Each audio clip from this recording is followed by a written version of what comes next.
ஓ என்னப்பா இன்னைக்கு என்னம்மா மார்னிங் பிரேக்ஃபாஸ்ட்? சூப்பரான பிரேக்ஃபாஸ்ட். வா அதுக்கு முன்னாடி என்னன்றதை காமிச்சிடறேன். வாங்கிவா. தோசை தினை அரிசியில் செஞ்ச தோசை மாவு. நேற்றே ஊற வச்சு நைட்டு படுக்கும்போது அரைச்ச கருப்பு உளுந்து தினை அரிசி போட்டு செஞ்ச மாவு.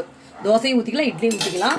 நான் தோசை ஊற்றிட்டேன். வா, அதுக்கு தொட்டு சாப்பிட்றதுக்கு வேர்க்கடலை கொத்தமல்லி சட்னி சூப்பராக இருக்கும். இந்த சட்னி தொட்டு சாப்பிட்றதுக்கு இது செமையாக இருக்கும். இந்த இது வெங்காயம் தக்காளி புளி எல்லாம் வச்சு அரைக்கிறதுப்பா. அது ஒரு தோசைக்கு சூப்பராக இருக்கும், இட்லிக்கு நல்லாயிருக்கும்.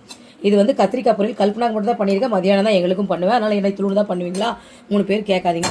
இது வந்து மாங்காய் சாதம். இது இருக்கிறதுலே டாப்னாச்சு. இந்த மாங்காய் சாதத்துக்கு வந்து பார்த்தீங்கன்னா இது கடுகு சீரகம் சோம்பு கொஞ்சோண்டு வெந்தயம் போட்டு வறுத்து அதை பொடி பண்ணி அதுக்கப்புறம் வந்து அரைக்கிறது. கொஞ்சம் முந்திரி பருப்பு வேர்க்கடெல்லாம் போட்டு தாளிச்சு மாங்காயை சீச்சு செய்யறது சூப்பராக இருக்குது. இந்த மாங்காய் சாதம் ஒரு மாங்காய் ஊறுகாயில் பிசைஞ்சு சாப்பிட்ற மாதிரியே இருக்கும் ஃபீலு.